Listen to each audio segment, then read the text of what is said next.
ഈ തച്ചങ്കരിയായിട്ടുള്ളായിരുന്നു ഏറ്റവും വലിയ വിഷയം അല്ലേ? ആണ്. എന്റെ ബാച്ച്മേറ്റ് ആണ് ആള്. ആണോ? എന്റെ ബാച്ച്മേറ്റ്. ഞങ്ങൾ ഒരുമിച്ച് ട്രെയിനിങ് ചെയ്ത ആൾക്കാരാണ്. ഞങ്ങൾ മസൂറിയിലാണ് ആദ്യമായിട്ട് കാണുന്നത്. മസൂറി നാഷണൽ അക്കാഡമി ഓഫ് അഡ്മിനിസ്ട്രേഷനിൽ ഫൗണ്ടേഷൻ കോഴ്സിന്റെ സമയത്താണ് തച്ചങ്കരിയെ ഞാൻ ആദ്യമായിട്ട് കാണുന്നത്. എന്നെ കാണുന്ന ആ നിമിഷം തൊട്ട് somehow he didn't like me. എന്തുകൊണ്ടാണെന്ന് എനിക്കറിയില്ല. മലയാളികളായിട്ട് ഞങ്ങൾ രണ്ടുപേരും മാത്രമേ ഉണ്ടായിരുന്നുള്ളൂ IPS ആ സമയം. താല്പര്യമില്ല.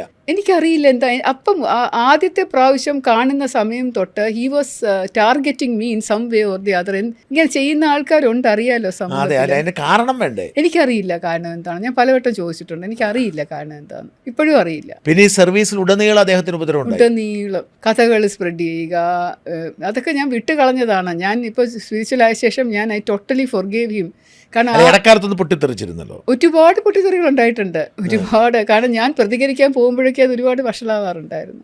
എന്താ ഏറ്റവും വലിയ ഉപദ്രവം എന്താ അദ്ദേഹം നടത്തിയിട്ടുള്ളത്? ഒരുപാട് ഉപദ്രവങ്ങൾ. മാധ്യമങ്ങളെ സ്വാധീനിച്ചുകൊണ്ട്, ചില വ്യക്തികളെ സ്വാധീനിച്ചുകൊണ്ട് എനിക്കെതിരെ കള്ളക്കഥകൾ പരത്തിയത് മുഴുവനും ഇദ്ദേഹം അതിൻ്റെ പുറകിലെന്നുള്ള എനിക്ക് വിവരം പിന്നീട് കിട്ടിയിട്ടുണ്ട്. അദ്ദേഹം തന്നെ വന്ന് പിന്നീട് മാപ്പ് ചോദിച്ചിട്ടുണ്ട്.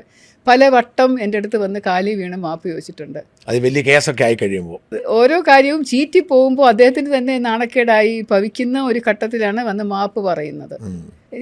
ASP ആയ സമയത്ത് തൊട്ട് Alexander Jacob sir, Somarajan sir, എല്ലാ DGPമാരും വിളിച്ച് തച്ചങ്കരിയെ ലെഫ്റ്റ് റൈറ്റ് ആൻഡ് സെൻറ്റർ വഴക്ക് പറയും ഈ കാര്യത്തിൽ സ്ത്രീലേഖ ഉപദ്രവിക്കില്ല. അപ്പോൾ അവരോട് പറയും, ഇല്ല സാർ ഞാനൊന്നും ചെയ്യാറില്ല എന്ന് പറയും. എന്നിട്ട് അദ്ദേഹം നേരിട്ട് വരാതെ മറ്റുള്ളവരെ കൊണ്ട് ചെയ്യിക്കും. എന്നെക്കാളും 2.5 വയസ്സ് ഇളയതാണ്. ഞാനൊരു അനിയൻ്റെ സ്ഥാനത്ത് കാണാമല്ലോ, ഒരു മലയാളിയല്ലേ എന്ന് വിചാരിച്ച് ആദ്യം കുറച്ച് പോയിട്ടുമുണ്ട് ആളുടെ അടുത്ത് സംസാരിച്ച. ഞാൻ കുറച്ച് ഫ്രണ്ട്ലി ആയിരുന്നു. അതിൻ്റെ ബേസിസിലാണോന്നും എനിക്കറിയില്ല. പെട്ടെന്നല്ല സെറ്റിൽ ചെയ്യും എന്ന് പറഞ്ഞാൽ ഇടയ്ക്കിടയ്ക്ക് വന്ന് മാപ്പ് പറയുമ്പോൾ I forgive all the time.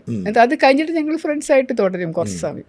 അത് കഴിഞ്ഞ് വീണ്ടും എനിക്കെന്തെങ്കിലും ഒരു അംഗീകാരം കിട്ടുമ്പോൾ, എനിക്കൊരു മെഡൽ കിട്ടുമ്പോൾ, അല്ലെങ്കിൽ ഒരു പ്രസിഡൻറ്റിൻ്റെ അവാർഡ് കിട്ടുമ്പോൾ, ഹൈക്കോടതിയെ എനിക്കൊരു പബ്ലിസിറ്റി കിട്ടുമ്പോൾ, നല്ല കാര്യം ചെയ്തു, ഒരു കേസ് തെളിയിച്ചു എന്ന് പറഞ്ഞ് പത്രത്തിൽ വാർത്ത വന്ന അടുത്ത നിമിഷം തുടങ്ങും അടുത്തത്.